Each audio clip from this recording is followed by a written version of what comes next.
This is Research Like a Pro, episode 320, using AI to find research questions and write objectives. Welcome to Research Like a Pro, a genealogy podcast about taking your research to the next level, hosted by Nicole Dyer and Diana Elder, accredited genealogist professional. Diana and Nicole are the mother-daughter team at FamilyLocket.com and the authors of Research Like a Pro, a genealogist guide. With Robin Worthland, they also co-authored the companion volume, Research Like a Pro with DNA. Join Diana and Nicole as they discuss how to stay organized, make progress in their research, and solve difficult cases. Let's go! Today's episode is sponsored by newspapers.com. Hello, everyone. Welcome to Research Like a Pro. Hi, Nicole. How are you today? Good. I've been doing a lot of teaching lately. How about you?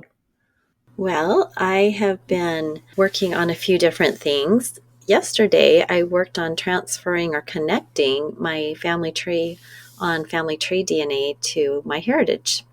I'd been getting those emails for the last couple of weeks and saved those saying, I've got to do this sometime.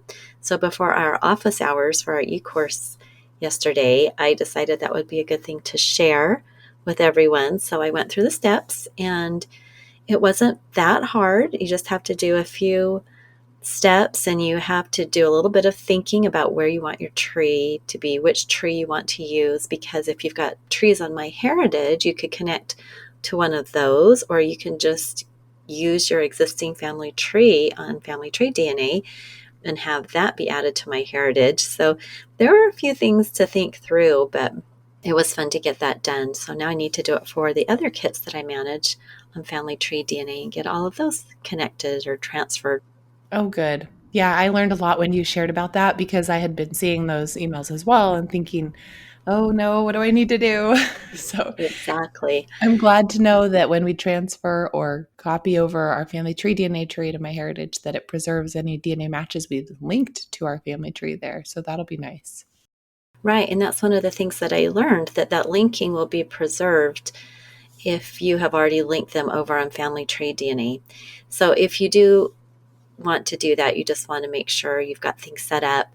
And I reference Roberta Estes's blog about this on her blog, DNA Explained. She has a great blog post all about it, screenshots, really walking you through it. So Roberta's such a great resource on Family Tree DNA. So I recommend checking out her blog post if any of you listening still need to do this, because she'll really walk you through it and you can see exactly what to do.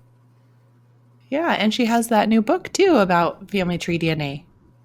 Yes, and I've been reading it. It's so good. If any of our listeners have taken a family tree DNA test, specifically the autosomal information is great, but if you've been wondering what in the world to do with your Y DNA and mitochondrial DNA, she really takes you through everything on the website about how to use it, what it means, what to do next. It's a really good manual for using your results on family tree DNA. I'm excited to read that book too. Well, our announcements are that our webinar for this month, September 21st, is by Karen Ramon. She is a graduate and peer group leader in the Research Like a Pro study group. And her topic is Proving the Parents of John G. Wynne, a 19th century New England study. So this will be fun. It's a little bit of a different locality than some of the other ones we've had in the past in New England, in Massachusetts. And she'll be talking about how an undocumented history gave clues to John Wynne's parents. And using the Research Like a Pro method, those clues turned into evidence. And she developed a strong locality guide and took a journey through courthouses and cemeteries and combined that with online sources and a town clerk's office. And that led to various records that helped conclusively document John's connection to his parents. So we look forward to that. And the Research Like a Pro study group begins in just a couple days on August 28th. So we're excited to begin that. And then looking ahead for future study groups, we'll be doing Research Like a Pro with DNA in February 2025. If you want to join us, we'll start registration in December, and you can start thinking about if you would like to apply to be a peer group leader for complimentary registration. As always, join our newsletter. It comes out every Monday. You'll receive updates of new blog posts and podcast episodes and new classes and various offerings. We'll see you at a few upcoming conferences. The Association of Professional Genealogists Professional Management Conference is September 19th through 21st. It's a virtual conference. I'll be teaching about creating a brand kit with Canva, and I'll be talking about what you can do with Canva, including their AI tools. On October 4th through 6th, we'll see you at the East Coast Genetic Genealogy Conference, which is in Maryland and online. Our classes will be online, so I'll be talking about research logs, lineage diagrams, and Airtable, and Diana will be talking about DNA reports. Then the Texas State Genealogical Society Family History Conference is November 1st and 2nd. And Diana will be teaching 3 classes. This is a region that she's accredited in Texas, so it's fun to be able to use that expertise and teach about that area. So she'll be talking about tracking a migrating ancestor through land and tax records and research planning and settlers of Indian Territory, discovering their story in this unique place and time. Well, thanks for going through those. I am excited to be part of the Texas conference because, as probably most of our listeners know who've been with us for a while, all of my paternal ancestors on my dad's side, Nicole's grandpa's side, they all came to Texas in the 1880s from all the different southern states and then moved up into Indian Territory, and which became Oklahoma. So when I was first researching, I really didn't know much about Indian Territory. It took a while to figure out the records, figure out what I could do with that area. So it's fun to be able to teach about it. So I'm excited about that. Well, today we are going to talk about using artificial intelligence to find research questions and write objectives. So Nicole and I have been having so much fun learning how to apply the new tools with the large language models to our research, and specifically the Research Like a Pro process. So one of the things that can be a little bit challenging is how to narrow down our research focus and to formulate that objective that will guide your research. And as I was thinking about how AI could help with this, I decided the best way to really explore was to do an actual research project, and for each step to try using the large language models to see if they could help me. So I wanted to do something about my Isabella Weatherford. So my entire project follows her life. And so we're going to talk today about how I tried to figure out a good research question and an objective. She is an ancestor I have researched quite a bit. I used her for my accreditation project. She was part of generation number 2.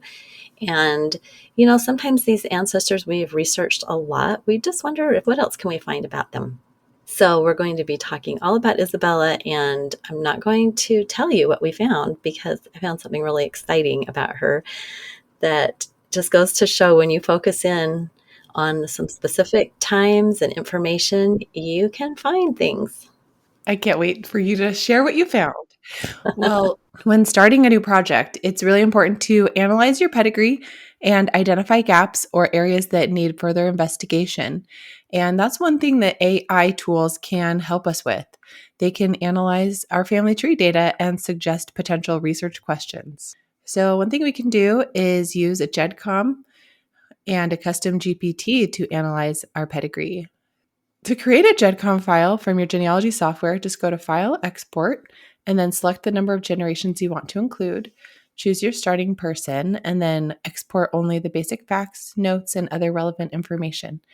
And so for this project, Diana created a 10-generation ancestor GEDCOM starting with her dad, Bobby Gene Schultz.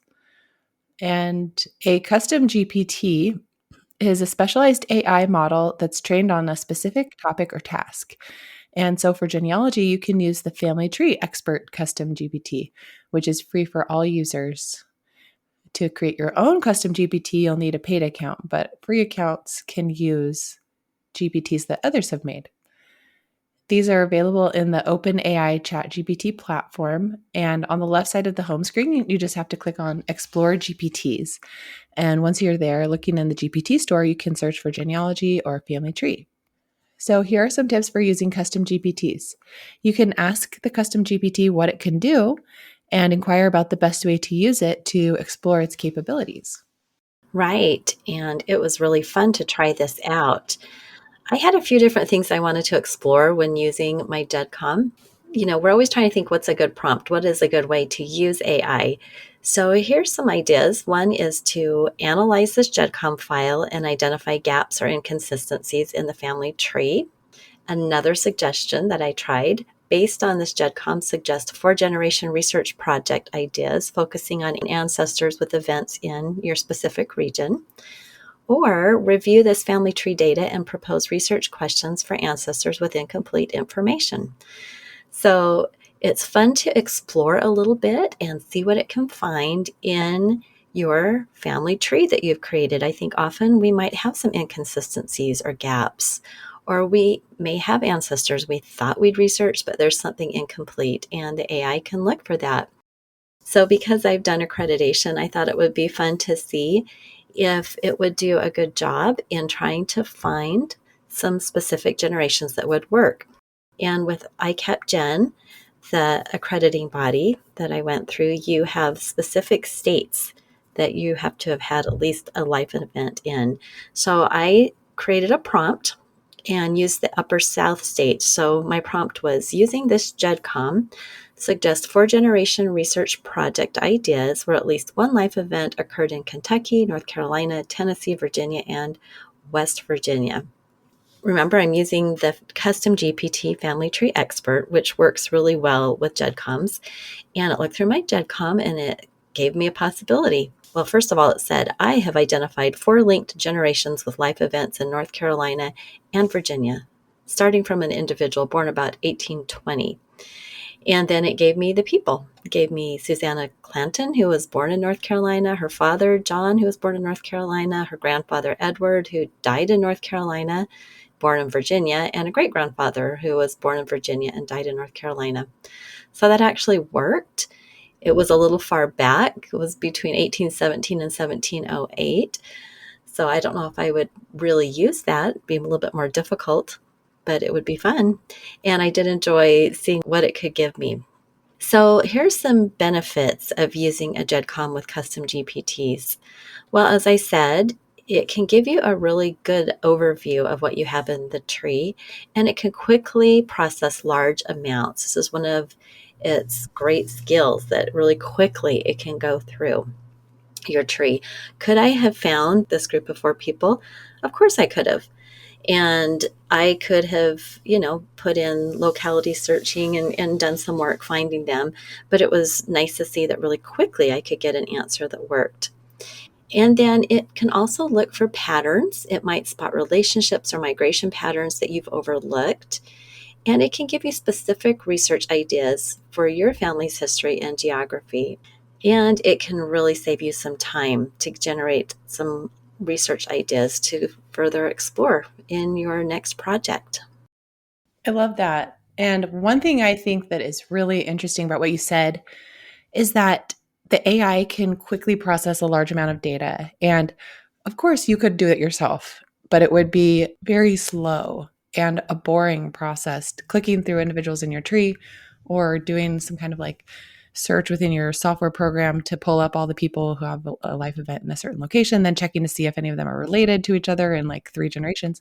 So having the AI tool do this kind of thing for you, it's such a good use case because we can use AI tools for these tasks that are kind of slow for us and they don't take a lot of analysis or anything difficult. It's just kind of like analyzing a whole bunch of text quickly and spitting out something. That's the perfect thing for a computer to do. Right. And the really nice thing is that you just talk to it like it's a human, even though we know it's not a human. You just type in your thoughts about what it gives you. The first time I did it, I was trying to find 4 generations in one of the accreditation regions, and I simply did not have any. So it made it some things up. So that's one of the dangers, that it will hallucinate if it's trying to please you. So you have to be careful about that. But it was really interesting just to see what I could do. And then I would refine and say, no, that doesn't work for this reason. And then it would say, oh, I'm so sorry. How about this? Mhm. So, it's actually fun. It can make some of these tedious tasks really interesting and fun. Great. Well, here's another way to do it. And I love that we're going to talk about an alternative possibility to GEDCOMs because, as we discussed with Steve Little last week, sometimes GEDCOM files are challenging for large language models to process because of their structure being a little bit less straightforward. An alternative to that is using an Ahnentafel report. So for the Isabella Weatherford project, Diana created an Ahnentafel report from Family Tree Maker for the same 10 generations. So for that type of report, it's numbered. So it's like 1 and then 2 and 3 for the parents and so forth. Each ancestor is numbered. So it's a little bit more straightforward. It's a little more like a narrative report rather than like a GEDCOM file is more computer code. This 10 generation Ahnentafel file was a PDF that the AI tool had a little bit of an easier time reading, it seems like. And so Claude by Anthropic, the 3.5 Sonnet model, was utilized, and the prompt she used was, "You are an expert genealogist. Analyze this Ahnentafel report and suggest 5 research questions for Isabella Weatherford." AI provided several interesting suggestions, including what were the economic and social conditions in Dallas County, Texas in the early 1870s that influenced Isabella's life and marriages? And another one, how did Isabella's migration from Missouri to Texas impact her life and family relationships? And then a third one, what factors led to Isabella's 2 marriages in close succession, 1874 and 1877? At this point, a tip would be that you can refine your query. And if the initial suggestions aren't quite what you're looking for, you can ask for a little bit of something different. So a prompt refinement here was, please suggest research questions focused specifically on Isabella's early life in Missouri and her first marriage. Another warning that the AI tools, these large language models, they want to please us. And so if you ask for something impossible in your pedigree, it will hallucinate and make up answers. So just know that that can happen. And like Diana already said, when she asked for research questions that fit certain parameters and ancestors from a certain time and place, and there weren't any, then it made some up. So just be aware of that possibility. Well, for this example, Diana asked ChatGPT 4.0 to find ancestors born in Missouri between 1850 and 1900. And it came back with some answers, but none of them fit the parameters exactly. So some of them had life events before 1850 in Missouri. And so only Isabella Weatherford met the criteria. And so when Diana told the chatbot, this is incorrect, none of these people have life events between 1850 and 1900 except her, it said, yep, only Isabella meets the criteria. So when you correct it, it recognizes that, but it doesn't always give you correct answers. Right. It was trying to get close because some of them had events, but they just were not specifically born in Missouri between 1850 and 1900. So it got pretty close. It was trying to do what I asked it to do. I think it's just so important that we understand the limitations, but not let the limitations keep us from using it, because it did prove to be very helpful. Yeah, and we can even start with like a broad request, like list everyone who has a life event in Missouri. If there's too many, then we can narrow it down, just like any kind of search you might do in a database. Exactly. I think it all just speaks to exploring and thinking outside the box of what you can have the large language model do for you. Now let's have a word from our sponsor, newspapers.com. Today's episode is sponsored by newspapers.com, your go-to resource for unlocking the stories of your ancestors. Dive into the newspapers where your family's history unfolds as you search nearly 1 billion pages in seconds. Newspapers.com offers an unparalleled treasure trove of historical newspapers, providing a window into the past. With papers from the 17th century to today, newspapers.com is the largest online newspaper archive. It's a goldmine for anyone seeking to uncover stories from the past. Whether you're a seasoned genealogist or just starting your journey, newspapers.com makes it easy to search for obituaries, birth announcements, and the everyday stories that shaped your family. It's like having a time machine at your fingertips. And here's the best part. Our listeners get an exclusive offer. Use promo code FamilyLocket for a 20% discount on your subscription. That's FamilyLocket at newspapers.com. Sign up today at newspapers.com and embark on a journey of discovery. Well, I know we read that ad every week, and I just have to give a shout out to newspapers.com because I do use it frequently, and it's really a perfect sponsor for this podcast because there are so many things within newspapers.com that we can find and use in our research that can help us, especially when we have burned counties or just a difficult ancestor where we need to find every clue we can. And newspapers.com is just one of my favorite newspaper sites. Well, let's talk about using another tool besides a GEDCOM or an Ahnentafel file to help us with our research questions, and that is a timeline. So, this is a simple way to give the AI large language model tool information about a specific ancestor to help it to have some context and some information to search through to help us think of potential research questions. So, just copying and pasting a simple timeline can work really well. One thing you can do is use a timeline that's already been generated by your family tree software or in Ancestry or Family Search, or you can generate the timeline yourself, which is part of the Research Like a Pro process. That's one of the very first things we do is gathering all of the known facts about our ancestor, all the sources we already have. This is our starting point. And for Isabella Weatherford, Diana had compiled information from various sources, including census and marriage and her widow's pension application. So Diana organized this into a simple timeline format with the date and the event. So 1858, born in Missouri. 1860, residing in Dallas County, Texas. 1870, never been found on that census. 1874, married John Carpenter in Dallas County, Texas. 1877, married Robert Royston in Decatur, Wise County, Texas. 1880, residing in Johnson County, Texas. 1884, moved to Chickasaw Nation, Indian Territory. 1915, death of husband Robert C. Royston in Stevens County, Oklahoma. 1929, applied for widow's pension in Oklahoma. And 1942, she died in Oklahoma City, Oklahoma. And like I mentioned, an even easier way to generate a timeline is to just copy and paste the person's profile information from Ancestry or Family Search. And you can just copy and paste that into the chatbot. You can even just select everything on the whole page using Control A and then Control C to copy that. And then once you get to an AI tool like Claude or ChatGPT, you can simply paste that data into the chatbot and write your prompt and then hit enter. And if you're pasting in something and then you want to write a prompt in a different paragraph, just remember to use Shift Enter to create a new line. Otherwise, you'll hit enter too soon. I've done that a few times, but then in the next prompt, it'll say, what do you want me to do with this? And then I'll say, oh, okay, this is what you're supposed to do with it. Right? It'll think of something to do with it, but it won't. It'll just make it up itself. Like, oh, you give me a timeline. Well, here's some info about what you gave me. Exactly. Well, once you get your timeline into the chatbot, then you can use AI to help you analyze it and give you some ideas for research questions.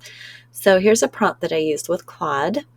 You are an expert genealogist. I would like to do a research project on Isabella Weatherford. Write a detailed narrative about Isabella from this timeline. So that was really fun to see. So I had gone to Isabella Weatherford's page on Ancestry, her profile page, and just copied everything, using Control A and Control C, and then pasted that in. And so it had the information on her children, and it had sources and different things. And I was curious to see what it would do in writing a narrative from that. So first I had it write the narrative, which did a great job and used the details that I'd given it. It didn't make anything up because it actually had the information. And then after getting the narrative, I felt like now I want to have 5 research question suggestions from Isabella's narrative. And it did give me some really interesting research questions. Here are the 5 that it gave me. What circumstances led to Isabella's family's move from Missouri to Texas between 1858 and 1860? How did the Civil War impact Isabella's family, given she was a child in Texas during this period? What factors influenced Isabella's first marriage in 1874? How did Isabella's life change with her move to Indian Territory in 1884? And what was Isabella's experience as a widow in early 20th century Oklahoma? And how did the Confederate widow's pension affect her life? Well, I tried this exercise with both Claude and ChatGPT and received a lot of suggestions from both of them. They all were a little bit different. And finally, I settled on this research question. Isabella married twice before the age of 19, first to John H. Carpenter in 1874, and then to Robert Sidney Royston in 1877. What were the social and economic factors that might have influenced these early marriages? So, as Nicole mentioned, in 1870, the family has not been found on the census. So there's really a black hole between that 1860 census in Dallas County and her marriage in 1874 in Dallas County. And knowing this was Civil War time, Reconstruction in Texas, I really wanted to learn a little bit more about what was going on. So I had the marriage records. I didn't need to search for that, but I was trying to get more context. And I thought that the research questions were all really interesting because they did focus on context for various parts of her life. Yeah, that is interesting. And I think I would have expected it to do more like, when was she exactly born? Because that's what we tend to want to know as genealogists. Sometimes we tend to want to get all the dates exactly right. And sometimes it's harder for us to think of these questions. So this was really a great exercise.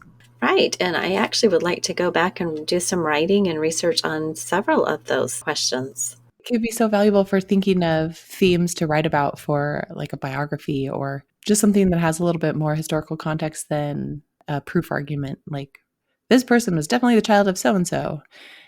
So it can be fun for developing their life a little more.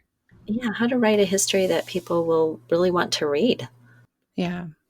Well, some of the benefits for using a timeline to generate a research question are that it can identify gaps. And so this is one thing we really love about our timelines when we're analyzing them is that we can clearly see the time periods where information is missing, and it allows us to put a lot of data into one area to see visually, and we can really highlight migrations and notice any significant life events that maybe we're missing or that we need to investigate more. Also, we can learn more about historical context. So, seeing their life events in chronological order alongside historical events can lead to questions about how larger forces shaped their lives. And then, of course, it can spotlight in any conflicts or inconsistencies. And contradictory information in a timeline becomes more apparent because we're able to see it right there visually. So, that can bring up some questions to help resolve those conflicts. Right. So once we have a research question, the next thing we do in our research process is to write a specific objective. And we want our objective to be clear and have the key identifiers. So AI can help us craft that. Often we have an idea in our head of how we want to say something, but we can't get the words to quite fit. So using a large language model that's really good with words is a great use for this. So for the Isabella Weatherford project, I used this prompt: create a research objective for investigating the economic and social conditions in Dallas County, Texas in the early 1870s and their influence on Isabella Weatherford's life. Include key identifiers such as birth, marriage, and death dates and places. So the thing that I gave it that helped with this was a sample objective, so it would know how I like to write my objectives. So I gave it one that I'd already done, the format I had used in the past, and it generated this objective for me. And keep in mind, I didn't have to put in the dates and places because it already had my timeline information. It already knew all of that, so I didn't have to rewrite that for it. So it wrote this objective. The objective of this research phase is to examine the economic and social conditions in Dallas County, Texas in the early 1870s and their influence on Isabella D. Weatherford's life and marriage prospects. Isabella was born on 4 March 1858 in Missouri. She first married John H. Carpenter on 16 January 1874 in Dallas County, Texas, then later married Robert Sidney Royston on 16 January 1877 in Van Zant County, Texas, and died on 9 May 1942 in Tucumcari, K County, New Mexico. So, wow, now I have an informative objective to guide my project. And if I hadn't liked that, I could have asked it to rewrite it in a little bit different format, or if some of the dates were incorrect, it would figure that out. One of the things that I noticed was an inconsistency. So it got this timeline I was using was straight from my ancestry tree, and it did have a correct place of death, Tucumcari, K County, New Mexico, because I had her death certificate.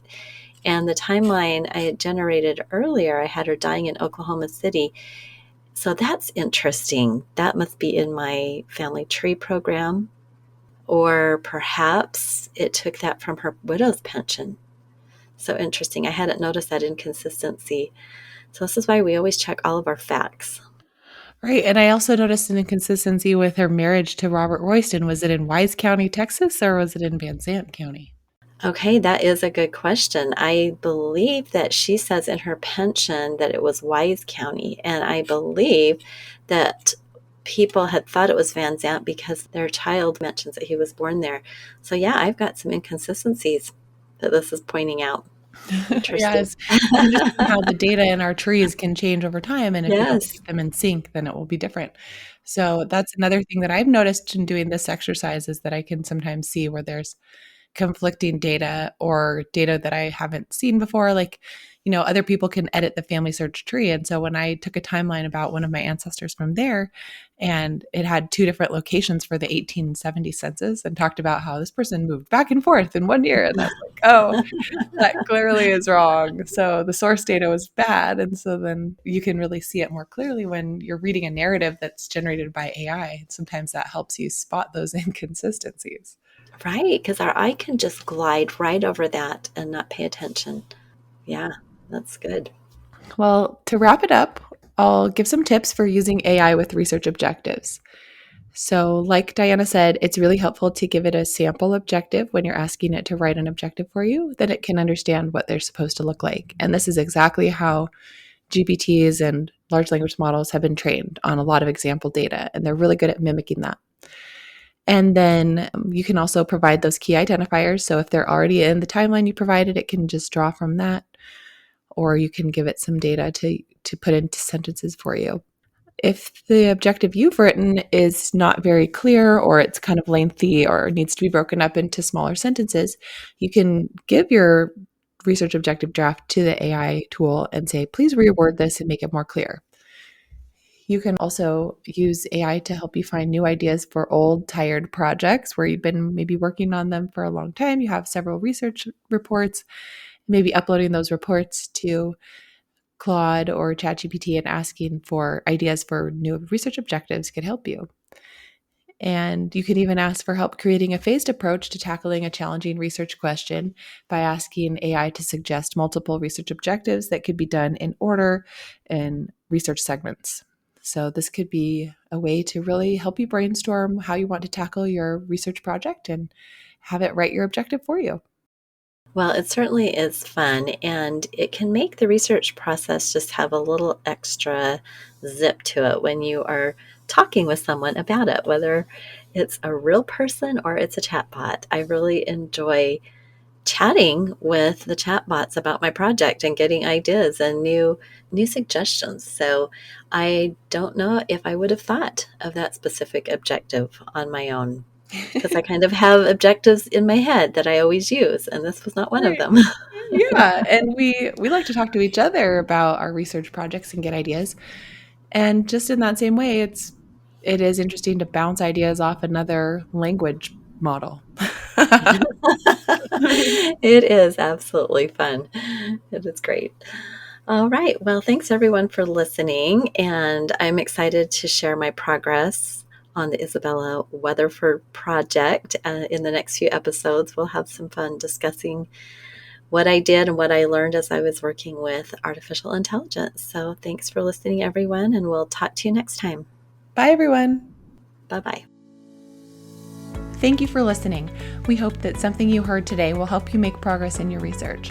If you want to learn more, purchase our books, Research Like a Pro and Research Like a Pro with DNA on Amazon.com and other booksellers. You can also register for our online courses or study groups of the same names. Learn more at familylocket.com/services. To share your progress and ask questions, join our private Facebook group by sending us your book receipt or joining our courses. To get updates in your email inbox each Monday, subscribe to our newsletter at familylocket.com/newsletter. Please subscribe, rate, and review our podcast. We read each review and are so thankful for them. We hope you'll start now to research like a pro.